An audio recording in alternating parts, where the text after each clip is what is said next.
ကျွန်တော်တို့ရာခုဇာလို့ပြောလိုက်တာနဲ့တက်တူးအပြည့်နဲ့ကြောက်စရာကောင်းတဲ့ရာဇဝတ်ကိုင်းဆိုပြီးပြေးမြင်လေးရှိကြပါတယ်။ဒါပေမဲ့တကယ်တမ်းမှာဒီရာခုဇာတွေကပဲဂျပန်နိုင်ငံကိုဒုတိယကမ္ဘာစစ်ကိုဝင်ဖို့အတွက်မီးမွေးပေးခဲ့တယ်ဆိုရင်ရောဂျပန်နိုင်ငံက1890ပြည့်လွန်နှစ်တွေကလေးကနေပြီးတော့ကျူးကျော်နေချက်ခဲ့တယ်ဆိုပေမဲ့ငါတို့ဂျပန်နိုင်ငံကဒုတိယကမ္ဘာစစ်ကိုဝင်ပြီးလို့တရားဝင်အချက်ပြခဲ့တာကအမေရိကန်နိုင်ငံရဲ့ပလဲစစ်ကန်ကိုဘုံကျဲပြီးတော့8 နာရီနီးပါးကြာမှပါ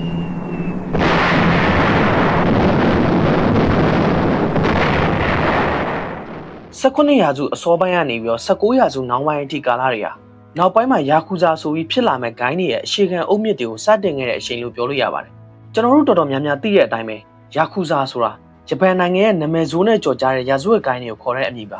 သူတို့ရဲ့ကိုယ်ပိုင်အမှတ်သားအနေနဲ့တက်တူးတွေတည်တက်တဲ့ဝတ်စုံတွေအမားလုံးမိလက်တန်းဖြတ်ပြီးတောင်းပန်ရတဲ့ကြောက်စရာကောင်းတဲ့စီကန်းရှိတဲ့သူတို့ယာကူဇာဆိုပြီးနာမည်ကျော်စေခဲ့တဲ့အချက်တစ်ခုကတော့ဂျပန်နိုင်ငံရဲ့နိုင်ငံရေးနဲ့နက်နက်ရှိုင်းရှိုင်းပတ်သက်နေရပဲဖြစ်ပါတယ်ဘလောက်ထိတောင်မှနှက်ဆိုင်ခဲ့လဲဆိုရင်ဂျပန်နိုင်ငံဟာဒုတိယကမ္ဘာစစ်ကိုရှေ့ဆုံးပြစ်ဝင်လိုက်တာဟာယာကူဇာနဲ့နီးကပ်တဲ့ဆက်ဆံရေးရှိတဲ့သူတယောက်ရဲ့လွှမ်းမိုးမှုအကြီးကျယ်ပါဝင်နေတယ်လို့ပြောရင်ဘယ်လိုထင်မလဲဗျတိုယာမမီဆရုဆိုတဲ့လူကဂျပန်လွတ်တော်နဲ့တော်ဝင်မိသားစုတွေတောင်လှစ်လျူရှုလို့မရနိုင်တဲ့အထိအင်အားကြီးမားပြီးတော့လူအင်အားလည်းတောင့်တင်းပါတယ်သူရဲ့အိမ်မက်နဲ့ရည်မှန်းချက်ကတော့အာရှတိုက်တစ်ခုလုံးတင်မကပဲနဲ့တကမ္ဘာလုံးကိုသိမ်းပိုက်ပြီးတော့ဂျပန်အင်မာယာကြီးလုပ်မယ်ဆိုတော့ပါတကယ်လက်တွေ့မှာလဲဂျပန်အင်မာယာဆိုပြီးဖြစ်လာဖို့တော်တော်လေးကိုနီးစပ်အောင်ပုံဖော်နိုင်ခဲ့ပါတယ်ဆိုတော့အဲ့ဒီအချိန်တုန်းကဂျပန်ဘရင်ကတော့တွားထီလို့မရတဲ့တိုယာမမီဆရုဆိုတဲ့သူကဘာတူလဲ1800ပြည့်နှစ်နောက်ပိုင်းကနေ1900ပြည့်နှစ်အစောပိုင်းတွေကာလမှာဂျပန်နိုင်ငံကမကြုံစဘူးလောက်အောင်အချိန်အဟိုနဲ့တိုးတက်လာခဲ့ပါတယ်ဒါဟာနေထွက်ရတိုင်းပြီဆိုပြီးတော့လူတွေတင်စားခေါ်ဝေါ်ကြတဲ့ဂျပန်နိုင်ငံရဲ့ပထမဦးဆုံးသောစီးပွားရေးအံ့ဖွယ်ဖြစ်ရကြီးလည်းဖြစ်ပါတယ်ဒီလိုပြောင်းလဲတိုးတက်လာခဲ့တဲ့ခေတ်ကာလကိုအဲ့ဒီအချိန်တုန်းကဂျပန်ဧကရာရဲ့ဘွဲတော်ကိုအစွဲပြုပြီးတော့မေဂျီပြုပြင်ပြောင်းလဲခေတ်ဆိုပြီးတော့ခေါ်ကြပါတယ်ဒီကာလမှာဂျပန်နိုင်ငံအရင်ကအသုံးမချနိုင်ခဲ့တဲ့သူတို့ရဲ့ဗဟုသုတတွေနဲ့အလုံစူးစမ်းမှုကိုအခြေခံပြီးတော့အောင်မြင်မှုအသီးပွင့်တွေကိုပြေဝခံနိုင်ခဲ့ရပါတယ်ဂျပန်တပိုင်းမှာဆိုရင်လည်းပထမဦးဆုံးအကြိမ်ဖြစ်လွှတ်တော်နဲ့နိုင်ငံရေးပါတီတွေပေါ်ပေါက်လာတာကြောင့်ပဲနိုင်ငံရေးမှာလည်းထူးခြားတဲ့အပြောင်းအလဲတွေဖြစ်ပေါ်လာခဲ့ပါတယ်ဂျပန်နိုင်ငံရဲ့လူဦးရေကလည်းအဲ့ဒီခေတ်ကာလအနေနဲ့အံ့ဩစရာကောင်းအောင်45တန်းအထိကိုတိုးတက်လာခဲ့တယ်လို့နိုင်ငံရဲ့စီးရေးနဲ့စီးပွားရေးအင်အားကလည်းတစ်ချိန်လုံးတိုးတက်လာခဲ့ပါတယ်လူအများစုအတွက်တော့အရင်ကပဒေသရစ်စနစ်ကျင့်သုံးခဲ့တဲ့ဂျပန်ခေတ်ထက်ဘဝအခြေအနေတိတိတတ်တာပုံမကောင်းမွန်လာခဲ့ပြီးတော့တာယာဝါပြောတဲ့လူမှုဘဝပိုင်ဆိုင်ခွင့်ရရှိခဲ့ကြပါတယ်ဒါပေမဲ့ကျူရှူကျွန်းမှာတော့အခြေအနေကထင်သလောက်တာယာရှောမွေ့မနေခဲ့ပါဘူးအဲ့ဒီအချိန်တုန်းကကျူရှူကျွန်းဟာဂျပန်နိုင်ငံရဲ့ကြောင်မီးသွေးတူးဖော်ရေးလုပ်ငန်းတွေကိုအဓိကလုပ်ကိုင်တဲ့စင်းရဲတဲ့ဒေသတစ်ခုဖြစ်ပါတယ်ဂျပန်နိုင်ငံရဲ့အဓိကကျွန်းကြီး9ကျွန်းတွေကတစ်ခုဖြစ်တဲ့ဒီကျွန်းဟာအနောက်တိုင်းဆန်တဲ့အစိုးရစနစ်တစ်ကိုလက်မခံချင်ကြတဲ့ဆာမူရိုင်းတွေအများပြနေထိုင်တဲ့ဒေသလည်းဖြစ်ပါတယ်ဆာမူရိုင်းတွေဆိုတာဂျပန်ရဲ့ရိုးရာယဉ်ကျေးမှုဘယ်လောက်ထိထိမ့်သိမ်းလဲဆိုတာအားလုံးလည်းသိကြမှာပါ1800ပြည့်နှစ်တွေမှာဂျပန်နိုင်ငံမှာအနောက်တိုင်းယဉ်ကျေးမှုတွေကတစားတက်စားထုံးကားလာခဲ့ပါတယ်ဒီယဉ်ကျေးမှုကိုလက်ခံဖို့အတွက်ညှင်းဆန်ရနေပြီးတော့အစိုးရအမျိုးသားရေးဝါဒဆိုပြီးတော့စတင်ပေါက်ပွားလာခဲ့ပါတယ်အစိုးရအမျိုးသားရေးဝါဒဆိုတာအကုန်လုံးနားလည်ထားသလိုပါပဲတာမယ်မျိုးရှိစိတ်သက်များသောကြော်လွန်ပြီးတော့အစိုးရရဲ့အမျိုးသားရေးဝါဒပုံစံတစ်မျိုးပါကျူချူကျွန်းပေါ်မှာလူဦးရေအများဆုံးဖြစ်တဲ့ဖူကူအိုကာမြို့ဟာအဲ့ဒီအစိုးရအမျိုးသားရေးဝါဒရဲ့အခြေစိုက်နေရာတစ်ခုလည်းဖြစ်ခဲ့ပါတယ်တိုရာမာမီဆူရို1855ခုနှစ်ဖူကူအိုကာမြို့မှာဆာမူရိုင်းမိသားစုကနေမွေးဖွားခဲ့ပါတယ်သူ့ရဲ့ငယ်ဘဝနဲ့ပတ်သက်ပြီးတော့အချက်လက်တွေသိမရှိပေမဲ့လို့တိုယာမာရဲ့ငယ်ဘဝဟာခက်ခဲကြမ်းတမ်းခဲ့ပြီးတော့ဖူကူအိုကာမြို့ရဲ့လမ်းမပေါ်တွေမှာကစုံဥရောင်းရင်စစ်စင်းရဲနဲ့ခက်ခဲစွာကြီးပြင်းခဲ့ရတယ်လို့ဆိုကြပါတယ်ပြီးတော့တိုယာမာဟာဆာမူရိုင်းစိတ်တက်နဲ့ဂျပန်ရိုးရာတန်ဖိုးတွေအားကျအတူယူပြီးတော့ကိုခုခံကာကွယ်တဲ့ကြမ်းတမ်းခတ်တဲ့ဆယ်ကျော်သက်တူဖြစ်ခဲ့လို့လည်းဆိုပါတယ်တိုယာမာဟာသူ့အသက်20ဝန်းကျင်1884ခုနှစ်ဂျပန်နိုင်ငံတဝန်လုံးမှာဖြစ်ပွားခဲ့တဲ့ဆာမူရိုင်းတွေရဲ့ပထမဦးဆုံးပုံကံမှုလို့တော့ပြောလို့ရတယ်စာကာပုံကံမှုကပါဝင်ခဲ့ပါတယ်ဒီပုံကံမှုကဘာလို့ပေါ်ပေါက်လာခဲ့လဲဆိုတော့ဆာမူရိုင်းတွေကသူတို့ရဲ့အခွင့်ဒုက္ခဘဝကိုဆုံးရှုံးလိုက်ရတာရယ်သူတို့ရဲ့အတန်းဝိညာဉ်လို့တော့ပြောလို့ရတဲ့ဓာတ်ကိုက်ဆောင်ဝင်ကိုပိတ်ပင်လိုက်တာရယ်သူတို့ရဲ့ဂုံတိတ်ခါနဲ့အစင်တန်းလို့သတ်မှတ်ထားတဲ့သပင်ကိုဖျက်ခိုင်းတာရဲ့အတွက်မကျင်တတ်ကြသလိုဂျပန်နိုင်ငံကိုအနောက်တိုင်းယဉ်ကျေးမှုလွှမ်းမိုးလာတာကိုလည်းလက်မခံလို့ပုံကံကြတာပါအစိုးရစစ်တပ်ကပုံကံမှုကိုရဲရဲစစ်စစ်နဲ့နှိမ်နင်းခဲ့ပြီးတော့ပုံကံမှုမှာပါဝင်ခဲ့တဲ့တိုယာမာကလည်း13နှစ်ပြစ်ဒဏ်ကျခဲ့ပါတယ်1889ခုနှစ်တိုယာမာထောင်ထဲရှိနေတုန်းမှာပဲဆာမူရိုင်းတွေရဲ့အကြီးမားဆုံးနဲ့နောက်ဆုံးပုံကံမှုတော့ပြောလို့ရတဲ့ဆက်ဆူမာပုံကံမှုကြီးဖြစ်ပွားခဲ့ပါတယ်ပုံကံမှုကလည်းမအောင်မြင်ခဲ့သလိုဆာမူရိုင်းဆိုပြီးတော့လည်းအပြီးတိုင်ပျောက်သွားစေခဲ့ပါတယ်ဒီပုံကံမှုနဲ့ပတ်သက်ပြီးရုပ်ရှင်ကြည့်ခြင်း2003ခုနှစ်ကထွက်ထားတဲ့ The Last Samurai ဆိုတဲ့ဇာတ်ကားကိုတွားကြည့်လို့ရပါတယ်တိုယာမာတယောက်ထောင်ကလွတ်လာတဲ့အခါမှာလည်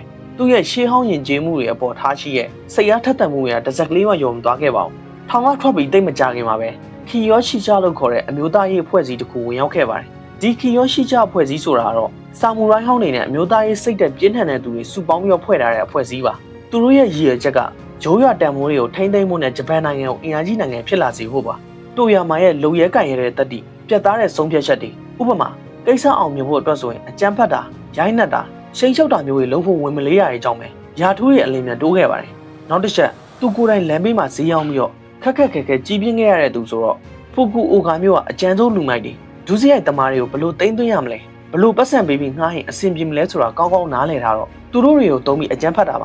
ါပြီးတော့အဲ့ဒီအချိန်တုန်းကဖူကူအိုဂါမျိုးဟာကြောင်မီးသွေးအများပြထွက်တော့မိုင်းတွင်းလှုပ်သားတွေလည်းထောင်ပေါင်းများစွာရှိပါတယ်အလုတ်သမားတွေကလာစာနေလို့ဆန္ဒပြတာတပိတ်မောက်တာစူပူတာမကြာခဏလုံးလို့ရှိပါတယ်တိုယာမာရဲ့လူမိုင်းဖွဲ့ကတော့မိုင်းတွင်းပိုင်ရှင်တထေးကြီးရဲ့ဘက်ကနေရက်တိပြီးတော့ဆန္ဒပြတဲ့အလုတ်သမားခေါင်းဆောင်တွေကိုအကြမ်းဖက်နေနေတာချိန်ချောက်တာတွေလုပ်ပြီးတော့ကြောင်မီးသွေးတွင်းရအလုတ်သမားအမျိုးများကိုလည်းကောင်းကောင်းထိန်းချုပ်ထားနိုင်ခဲ့ပါတယ်အချိန်ကြာလာတဲ့မြတိုယာမာတာမန်ပြည်သူတွေကြားနဲ့မကပဲနဲ့နိုင်ငံရေးသမားတွေကြားမှာပါရီပန်းစားလူကြိုက်များလာခဲ့ပါတယ်နိုင်ငံရေးသမားတွေကရွေးကောက်ပွဲနိုင်မှုမဲရဖို့နဲ့ရန်သူတွေကိုနှိမ်နင်းမှုအတွက်တိုယာမာရဲ့လူအင်အားငွေရအောင်မဖြစ်မနေအားကိုးခဲ့ရတာမလို့နိုင်ငံရေးသမားတွေကြားမှာရီပန်းစားလာတာပါတာမန်ပြည်သူတွေကြားမှာရီပန်းစားလာတဲ့အကြောင်းရင်းကဒုက္ခရောက်နေတဲ့ဆင်းရဲတဲ့သူတွေကိုကိုယ်တိုင်ကိုကြသွားပြီးတော့ပတ်စံတွေကိုရဲရဲလိုက်ဝေခဲ့တာကြောင့်ပါဒါတွေကြောင့်မှသူ့ကိုကျူးကျော်ရက်ကွက်တွေရဲ့ Ecrit ဆိုပြီးတော့တင်စားခေါ်ဝေါ်ခဲ့ကြပါတယ်နိုင်ငံရေးသမားတွေကလည်းသူ့ရဲ့အင်အားတောင့်တင်းတဲ့နောက်လိုက်တွေပြတ်သားကျန်းတဲ့နီးပြူအားတွေကြောင့်မှသူ့ကိုလေးစားကြောက်ရွံ့ခဲ့ကြပါတယ်အဖက်ဖက်ကအင်အားတောင့်နေတဲ့အချိန်ဆိုတော့သူ့ရဲ့ကိုယ်ပိုင်အဖွဲ့ထောင်သိမ့်ပြီဆိုပြီးသတ်မှတ်လိုက်တဲ့တိုယာမာဟာ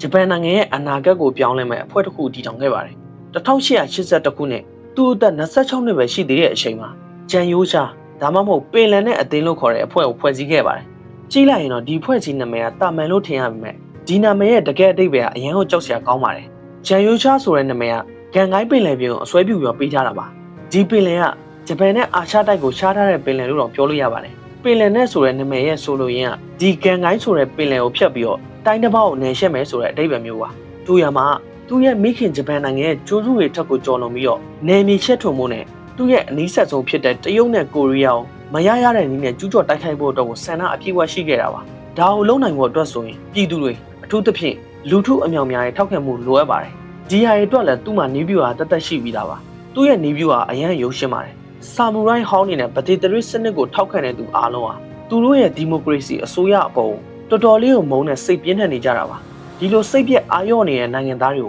ုသူတို့တောင့်တနေတဲ့ဂျိုးရတန်ဖိုးတွေအတွက်တိုက်ပွဲဝင်မဲ့အစိုးရအမျိုးသားရေးဝါဒီအဖွဲ့တွေကိုဆွဲသွင်းဖို့ဆိုတာအခြေအနေအများစုမှာလွယ်ကူတဲ့ကိစ္စတစ်ခုဖြစ်ခဲ့ပါတယ်။တူရမှာကလည်းဒီလိုအားနည်းချက်ကိုသူ့အတွက်ဘလို့အကျိုးရှိအောင်အသုံးချရမလဲဆိုတော့အတိအကျသိထားတဲ့သူပါ။ပင်လယ်နဲ့အသင်းရဲ့တရင်ဝင်စည်းမျဉ်းက Ecrit ကိုယိုသေးပါ။နိုင်ငံကိုချစ်ပါ။ပြည်သူအခွင့်အရေးကိုကာကွယ်ပါတဲ့။တကယ်တမ်းမှာဒီစည်းမျဉ်းကတူရမှာရဲ့နယ်ချက်ကျူးကျော်မဲ့ရည်မှန်းချက်တွေကိုဖုံးကွယ်ဖို့အတွက်ကိုရည်ရွယ်ချက်ရှိထုတ်ထားတဲ့စည်းမျဉ်းပါ။အခုလိုပြည်သူအခွင့်အရေးကိုကာကွယ်မယ်ဆိုတဲ့စာသားကြီးကြောင့်ပဲတာမန်ပြည်သူတွေနဲ့အစိုးရကိုမကျဉ်တဲ့ဆာမူရိုင်းဟောင်းတွေကဒီအသင်းတွေကိုအလွယ်တကူဝင်ကြပါတယ်ပင်လယ်နဲ့အသင်းတွေနဲ့နိုင်ငံရေးသမားတွေနဲ့ဆက်ဆံရေးတည်ဆောက်ဖို့အချိန်အများကြီးမပေးခဲ့ရပါဘူးအဖွဲ့ဝင်တချို့ဟာယာထူးကြီးပိုင်းအစိုးရအရာရှိကြီးတွေရဲ့တက်တော့ဆောင်အဖြစ်လုပ်ကန့်ခဲ့ကြပြီးတော့တချို့ကတော့နိုင်ငံရေးသမားတွေအလိုရှိအောင်ရအောင်ကူညီပေးတဲ့စီယုံသိမ်းသွင်းရေးကဏ္ဍတွေမှာလုပ်ကန့်ခဲ့ကြပါတယ်သူတို့ရဲ့တားကောင်းတွေကိုစီယုံသိမ်းသွင်းတဲ့နေရာတွေမှာတုံးတဲ့အဓိကနေရာတော့ရှိန်ချောက်တာနဲ့အကြမ်းဖက်တာပါဒါအပြင်ပင်လယ်နဲ့အသင်းမှာဆိုရင်ပိုက်ပြင်သမားတွေနဲ့လက်သမားတွေအပါအဝင်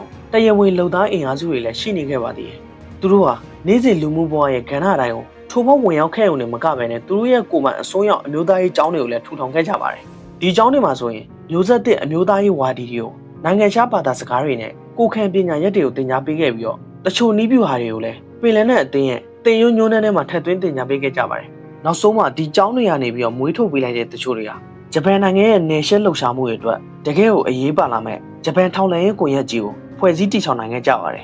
ဂျပန်နိုင်ငံရဲ့နိုင်ငံရေးအပေါ်မှာလည်းပင်လယ်နဲ့အသင်းရဲ့ဩဇာလွှမ်းမိုးမှုဟာတဖြည်းဖြည်းနဲ့ပုံမကြီးမားလာခဲ့ပါတယ်ဂျပန်ပြည်သူတွေကိုလည်းသူတို့အသင်းရဲ့နိုင်ငံရေးဝါဒလက်ခံလာအောင်မဲဆန္ဒရှင်တွေနိုင်ငံရေးသမားတွေနဲ့အလုပ်သမားတွေကိုပါလက်နက်အားကိုးနဲ့ရှိန်ချောက်အကြမ်းဖက်ခဲ့ကြပါတယ်အခုလိုမျိုးလုပ်တာဂျပန်နိုင်ငံကိုအမျိုးသားရေးအစိုးရဝါဒဘက်ကိုရောက်အောင်တွန်းပို့မဲ့သူတို့ရဲ့ရည်မှန်းချက်အတွက်အကျိုးရှိစေတဲ့အပြင်ကိုသူတို့ရဲ့အဖွဲ့အတွက်ကိုလည်းငွေကြေးအမြောက်များရရှိစေခဲ့ပါတယ်ဒီငွေတွေနဲ့ပဲသူတို့ကိုပို့ပြီးအစင်းမြင့်တဲ့တိုက်ခိုက်မှုတွေလုံးကျက်တက်ဖြတ်တာတွေမှာပြန်ပြီးတော့ရင်းနှီးမြှုပ်နှံတာတွေကြောင့်ပဲအင်အားရောအချိန်ဝါရောပြောစရာမလိုတော့အောင်ကြီးလာခဲ့ပါတယ်လုံးကျက်တိုက်ခိုက်မှုတွေအများကြီးရှိတဲ့အထဲမှာနာမည်ကြီးရဲ့လုံးကျက်မှုကတော့1889ခုနှစ်မှာနိုင်ငံခြားရေးဝန်ကြီးဖြစ်တဲ့အိုကူမာရှိကီနိုဘူ ဘုံခွဲလုပ်ကြံခဲ့တဲ့ဖြစ်စဉ်မှာအဲ့ဒီဘုံခွဲမှုကမအောင်မြင်ခဲ့ဘူးလို့တော့ပြောလို့ရပါတယ်။နိုင်ငံခြားရေးဝန်ကြီးဖြစ်တဲ့အိုကူမာခြေထောက်တစ်ဖက်ပဲဆုံးရှုံးခဲ့ရပြီးအသက်ကတော့လုံးဝမတည်ခဲ့ပါဘူး။အခုလိုပဲလုံကြံလိုက်အကြမ်းဖက်လိုက်လှုပ်လာရင်းနဲ့ပဲ1892ခုနှစ်ပါလီမန်အထွေထွေရွေးကောက်ပွဲမှာတော့သူတို့အသင်းရဲ့အကြီးမားဆုံးအကြံစီဟာအန်ဝင်ဝင်ကြဖြစ်သွားခဲ့လို့ဆိုရမှာပါ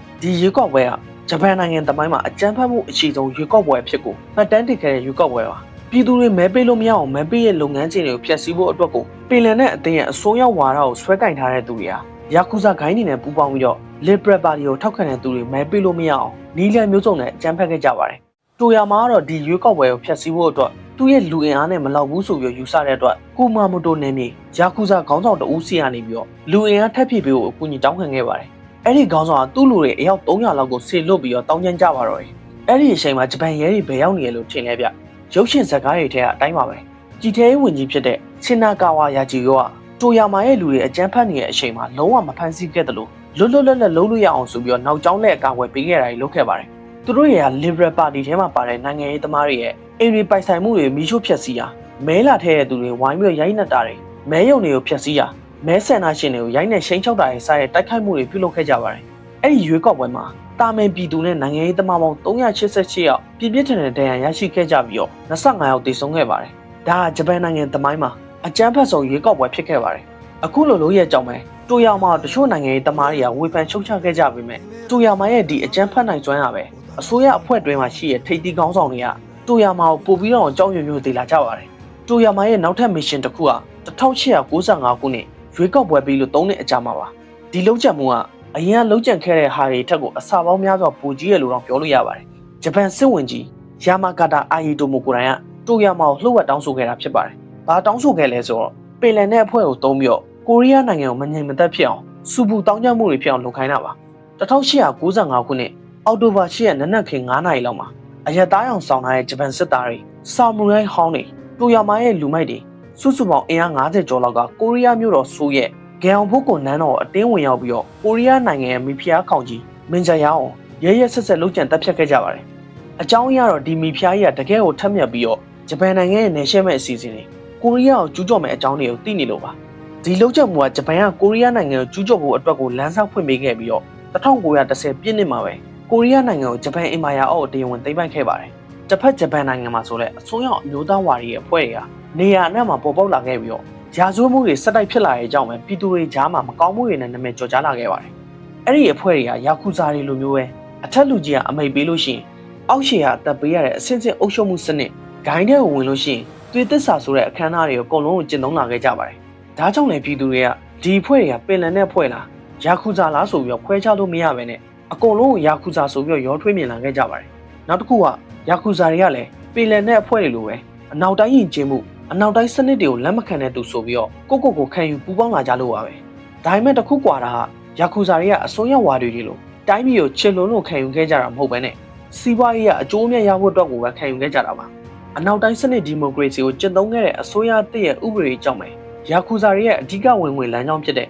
လောင်ကစားလုပ်ငန်းတွေပိတ်ပင်ခြင်းခံရပြီးတော့ဘဝရက်တီကိုကလည်းအတော်လေးကိုခက်ခဲသွားခဲ့ပါတယ်။ဒါကြောင့်လည်းယာကူဇာတွေကသူတို့ရဲ့အဓိကပတ်ဆိုင်ရတဲ့လမ်းကြောင်းဖြစ်တဲ့လောင်ကစားစီးပွားရေးကိုရဲဖက်မခံရအောင်အကာအကွယ်ပေးနိုင်တဲ့ပင်လယ်နဲ့အဖွဲ့နဲ့လက်တွဲပြီးတော့အပြန်အလှန်အကျိုးစီးပွားဖလှယ်တဲ့ပူပေါင်းဆောင်ရွက်မှုခေတ်သစ်ကိုစတင်ခဲ့ကြပါတယ်။အဲ့ဒီအချိန်မှာပဲယာကူဇာတွေနဲ့အစိုးရဝါဒီတွေကိုအထူးဆွဲဆောင်နိုင်တဲ့အဖွဲ့အစည်းတစ်ခုထပ်ပြီးပေါ်ပေါက်လာပါတယ်။အဲ့ဒါကတော့တိုယာမာရဲ့လက်ရုံးတအုပ်ဖြစ်တဲ့ဥရှိဒါယိုဟေအီဆိုတဲ့သူက1900ခုနှစ်မှာတည်ထောင်ခဲ့တဲ့ကိုကိုရီယူဒါမှမဟုတ်နဂါနဲ့ဆိုတဲ့အဖွဲ့ပါပင်လယ်နဲ့အဖွဲ့လိုပဲသူ့နာမည်ရဲ့အဓိပ္ပာယ်တော်တော်လေးကိုကြောက်စရာကောင်းပါတယ်ကိုကိုရီယူဆိုတာအခုခေတ်တရုတ်နိုင်ငံရဲ့အစိပ်ပိုင်းတစ်ခုဖြစ်တဲ့မန်ရှူရီးယားနဲ့ရုရှားနိုင်ငံတို့အကြားမှာရှိတဲ့နယ်နိမိတ်အနေနဲ့တည်ရှိနေတဲ့အေမာမြစ်ကိုအစွဲပြုခေါ်ထားတာဖြစ်ပြီးတော့အဓိပ္ပာယ်ကတော့ရုရှားတွေကိုမောင်းထုတ်ပြီးတော့တရုတ်နိုင်ငံမြောက်ပိုင်းမန်ရှူရီးယားအထိကိုဂျပန်အင်ပါယာရှက်ထုံမယ်ဆိုတဲ့အဓိပ္ပာယ်ပါအဲ့ဒီအချိန်တုန်းကတရုတ်မြောက်ပိုင်းကိုရုရှားနိုင်ငံကသိမ်းထားတာကြောင့်ပါဒီအဖွဲ့ကအစွန်းရောက်တွေအတွက်ကိုရှင်းလင်းပြတ်သားတဲ့ကြီးညာချက်တစ်ခုလိုဖြစ်နေပြီးတော့ကိုရီးယားနိုင်ငံကိုကျူးကျော်ရုံနဲ့မလုံလောက်ဘူးဆိုတာပြသနေခဲ့ပါတယ်။သူတို့ရဲ့နောက်ထပ်ပန်းနိုင်ကအာရှတိုက်တစ်ခုလုံးဝထိန်းချုပ်စိုးမိုးနိုင်ဖို့ပါ။ပင်လယ်နဲ့အဖွဲ့ရဲ့အောင်မြင်မှုကိုဆက်ပြီးတော့ထိန်းသိမ်းနိုင်ဖို့အတွက်ကိုငကားနဲ့အဖွဲ့ဟာရှီပီသားလူဟောင်းတွေဥပမာလှုပ်ဝက်အေဂျင့်တွေစစ်သားတွေနဲ့နိုင်ငံရေးသမားတွေအရင်အဖွဲ့ရဲ့မူဝါဒတွေကလွှဲပြောင်းရယူခဲ့ပါတယ်။ဒါကြောင့်လည်းတီထောင်ခဲ့တဲ့အရှင်ကနေစပြီးတော့နောက်ထပ်နှစ်ပေါင်း30ကျော်တဲ့အထိကိုပင်လယ်နဲ့အဖွဲ့တဲ့ပိုပြီးကြီးထွားလာပြီးတော့ဩဇာအာဏာကလည်းပိုကောင်းလာခဲ့ပါတယ်။ အခုလိုမျိုးအားကောင်းလာတာကလည်းတိုယာမာနောက်ကွယ်ကနေအကုန်လုံးကြိုးကင်ချန်ပေးနေခဲ့လို့ပါပဲထပ်ပြီးတော့ရုရှားကိုတိုက်ဖို့ငွေခွဲများဖြစ်နေတဲ့ဂျပန်နိုင်ငံရဲ့အစိုးရတွေကိုတိုယာမာမတိုက်တိုက်အောင်နီးလန်းမျိုးစုံသုံးပြီးတော့ဂျပန်ရုရှားစစ်ပွဲဖြစ်အောင်တွန်းအားပေးနိုင်ခဲ့တဲ့အပြင်ရုရှားတွေကိုနိုင်အောင်တိုက်နိုင်ခဲ့တဲ့နေရာမှာသူ့ဖွဲ့သားတွေကအဓိကပါဝင်လှုပ်ရှားခဲ့ကြပါတယ်စစ်နိုင်တော့သူ့ရဲ့ရည်ရွယ်ချက်အတိုင်းပါပဲတရုတ်ကိုကျူးကျော်သိမ်းပိုက်ခဲ့ပါတယ်အဲ့ဒီနှစ်တွေမှာအကြမ်းဖက်မှုတွေကမရေမတွက်နိုင်အောင်ရှိနေခဲ့ပေမဲ့ဂျပန်နိုင်ငံရဲ့စီးပွားရေးအကြီးကျယ်တိုးတက်နေခဲ့ပြီးတော့1920ပြည့်လွန်နှစ်တွေရောက်တဲ့အခါမှာတော့ဂျပန်ပြည်သူတွေရဲ့ဘဝအပုံမကောင်းမွန်လာခဲ့ပြီးတော့လူလက်တန်းစားလူမှုအတိုင်းဝိုင်းတစ်ခုကိုတည်ဆောက်နိုင်ခဲ့ကြပါတယ်။တစ်ချိန်တည်းမှာပဲတိုယာမာရဲ့ဩဇာအာဏာကလည်းအရှိန်ဟုန်ပြည့်ပြည့်နဲ့ကြီးထွားလာခဲ့ပါတယ်။ဩဇာအာဏာကြီးမားတဲ့နိုင်ငံရေးသမားတွေအပြင်တော်ဝင်မိသားစုနဲ့ပါဆက်ဆံရေးကိုတည်ဆောက်ထားနိုင်ခဲ့ပြီးတော့တိတ်မကြခင်မှာပဲဂျပန်အေဂရစ်နန်းတော်ကိုတရားဝင်ဖိတ်ကြားခံခဲ့ရပြီးတော့ညစာစားပွဲတက်ရောက်နိုင်တဲ့အထိဖြစ်လာခဲ့ပါတယ်။1919ခုနှစ်မှာတိုယာမာဟာပြည်ထရေးဝန်ကြီးရဲ့နောက်ကွယ်ကနေကူညီပံ့ပိုးမှုနဲ့ပဲဂျပန်သမိုင်းမှာမကြုံဘူးတဲ့လုပ်ရက်တစ်ခုလှုပ်ဆောင်နိုင်ခဲ့ပြီးတော့သူ့ရဲ့အာဏာပါဝါကိုနောက်တစ်ဆင့်ကိုမြင့်တင်လိုက်ပါတယ်။အဲ့ဒါကတော့ဂျပန်နိုင်ငံရဲ့ပထမဦးဆုံးလူမိုက်ကိုင်းများမဟာမိတ်ဖွဲ့ချုပ်ဖွဲ့စည်းလိုက်တာပါ။ဒီဖွဲ့ချုပ်မှာအဖွဲ့ဝင်ပေါင်း6000လောက်ထိရှိခဲ့ပြီးတော့အဲ့ဒီအဖွဲ့ထဲမှာလမ်းမပေါ်ကယာကူဇာလူမိုက်ကိုင်းတွေစောက်လို့ရဲ့အလုပ်သမားတွေနဲ့အမျိုးသားအစွန်းရောက်သမားတွေစုပေါင်းပါဝင်ခဲ့ကြပါတယ်။ဒီဖွဲ့ချုပ်ကလည်းအပြင်ပန်းကြည့်ရင်တော့အရင်နှစ်ဖွဲ့ရဲ့မူဝါဒတွေဖြစ်တဲ့ဧကရစ်ကိုယိုသေးပါနိုင်ငံကိုချစ်ပါပြည်သူအခွင့်အရေးကိုကာကွယ်ပါဆိုတာကိုကျင့်သုံးနေအောင်ဆောင်ခဲ့ပေမဲ့တကယ်တမ်းမှာတော့ကမ္ဘာအကြီးဆုံးတပိတ်ဖြိုခွဲရဲ့အဖွဲ့ချုပ်လို့တော့ပြောလို့ရပါတယ်ဒီအဖွဲ့ချုပ်ဟာရဲတပ်ဖွဲ့နဲ့စစ်ဘက်ဆိုင်ရာထိပ်တန်းအရာရှိတချို့ရဲ့ကြောထောက်နောက်ခံမှာရရှိကြတာဆိုတော့ပို့ပြီးတော့ရက်ဆက်ကြမ်းကြုတ်တဲ့အကြမ်းဖက်မှုတွေလှုံ့ဆော်လာခဲ့ပါတယ်ဒီအဖွဲ့ချုပ်လှုံ့ဆော်ခဲ့တဲ့ထင်ရှားတဲ့ဆန္ဒပြဖြိုခွဲမှုတစ်ခုရှိပါတယ်အဲ့ဒါကတော့1920ပြည့်နှစ်မှာဖြစ်ပွားခဲ့တဲ့ယာဝါတာတမ်မလီစိတ်ုံတပိတ်မောက်မှုအတွင်းမှာအလုသမားပေါင်း2800ကိုအကြမ်းဖက်ဝင်ရောက်တိုက်ခိုက်တဲ့ဖြစ်ရပါတိုယာမာဟာသူ့ရဲ့အဖွဲ့တွေကိုနိုင်ငံရေးမှာအသုံးချသလိုပဲသူ့ရဲ့ကိုရေးကိုယ်တိုင်ရန်ညိုးတွေအတွက်ပါအသုံးချပါတယ်။ဒါကြောင့်လဲတိုယာမာဟာဂျပန်နိုင်ငံမှာအန်နီရဲ့အရှိဆုံးနဲ့ဩဇာအကြီးမားဆုံးပုဂ္ဂိုလ်တွေကတအူဖြစ်လာခဲ့ပါတယ်။ဒီကိုင်းအဖွဲ့တွေမှာတရားမဝင်တဲ့လောင်ကစားစီးပွားရေးအပြင်နောက်ထပ်ဝင်ငွေရတဲ့အလုပ်တစ်ခုလည်းရှိပါသေးတယ်။အဲ့ဒီအချိန်တုန်းကဂျပန်နိုင်ငံရဲ့အင်အားကြီးမားဆုံးဖြစ်တဲ့စေယူကိုင်းပါတီဟာတိုယာမာအဖွဲ့ရဲ့လူမိုက်6000ကျော်ကိုလက်ပါစီကြီးစားအဖြစ်ကိုအဓိကငှားရမ်းခဲ့ကြပါတယ်။စေယူကိုင်းပါတီနဲ့အပြိုင်အင်အားကြီးရဲ့မင်းစေးတိုပါတီကလည်းကြီးစားတွေဖြစ်ငှားရမ်းကြပါတယ်။မင်းစီတိုပါတီကယာကူဇာတွေကိုလုံးဝမကြိုက်ပါဘူး။ဒါပေမဲ့ရွေးကောက်ပွဲမှာစေယူကိုင်းပါတီရဲ့လူလိုက်တွေက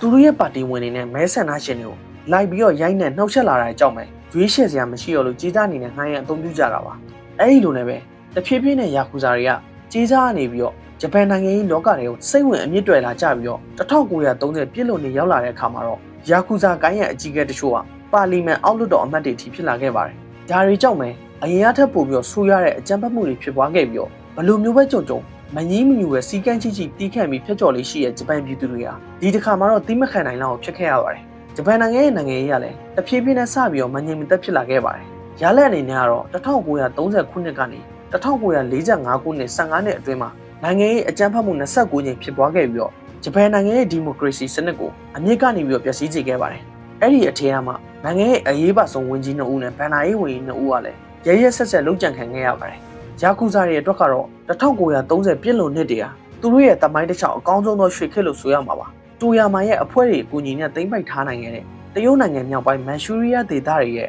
မြေယာဖွံ့ဖြိုးရေးနဲ့ဒေသစီမံခန့်ခွဲရေးလုပ်ငန်းတွေကိုတိုယာမာရဲ့အဖွဲ့တွေကိုပဲတရားဝင်လုပ်ပိုင်ခွင့်တွေပေးခဲ့ပါတယ်အဲ့ဒီလုပ်ပိုင်ခွင့်ရနေပဲသူတို့အဖွဲ့ကဘဲလုပ်ငန်းတွေကိုအကြီးအကျယ်လုပ်ခဲ့ပြီးတော့တရုတ်ပြည်သူတွေဘဲကိုမဆွဲအောင်နီးလန်းမျိုးစုံသုံးခဲ့ကြပါတယ်ဒီလုပ်ရက်ကနေပြီးတော့ဂျပန်နိုင်ငံအတွက်စစ်အုံစရိတ်နဲ့ငွေကြေးအမြောက်များကိုရှာဖွေပေးနိုင်ခဲ့ရုံမကဘဲနဲ့ဂျပန်နိုင်ငံရဲ့ကျူးကျော်စစ်ကိုပြန်ပြီးတော်လှန်မဲ့တရုတ်ပြည်သူတွေရဲ့ခုခံစစ်အင်အားကိုပါဆုတ်ယုတ်အားနဲ့သွားစေပါတယ်မန်ရှူရီးယားကိုဂျပန်တို့အုပ်ချုပ်နေတော့ဂျပန်အစိုးရနဲ့တိုယာမာအဖွဲ့တွေဟာဘိန်းအပြင်ကိုတခြားတော်တော်ရက်ဆက်ဆိုးရုပ်တဲ့လုပ်ရက်တွေပါကျူးလွန်ခဲ့ကြပါတယ်ဒီထဲကတချို့ဆိုရင်ပြောပြဖို့တော့မသိတော့တဲ့လုပ်ရက်တွေရှိပါတယ်ဂျပန်နိုင်ငံမှာကျန်ရတဲ့ယာကူဇာဂိုင်းအဖွဲ့တွေကလည်းနိုင်ငံရဲ့နယ်မြေရှက်ထုံမှုကနေငွေကြေးအမြောက်များတုံ့ပြန်လာနိုင်ကြပါတယ်အဲ့ဒီကာလအတွင်းမှာပဲယာကူဇာဂိုင်းတွေကဂျပန်နိုင်ငံတဝမ်းမှာရှိတဲ့အရေးကြီးဆုံးဆိုတဲ့စိတ်ကန်းအများပြားကိုစတင်ထိန်းချုပ်လာကြပါတော့တယ်တိုယာမာအတွက်ကတော့ဒီခေတ်ကာလသူ့အတွက်ရွှေခေတ်လို့တော့ပြောလို့ရတဲ့အထိကိုကောင်းမွန်ခဲ့တာပါ1938ခုနှစ်မှာမင်းသားကွန်နိုအဲဖူမီမာရိုဝင်ကြီးဖြစ်လာတဲ့အခါတိုယာမာကပဲသူ့ကိုဂျပန်ပြည်သူတွေအရှိမထွက်ပြီးတော့တရားဝင်မိတ်ဆက်ပေးခဲ့ပါတယ်ပုံမှန်ဆိုရင်ဝင်ကြီးတဦးကိုဘရင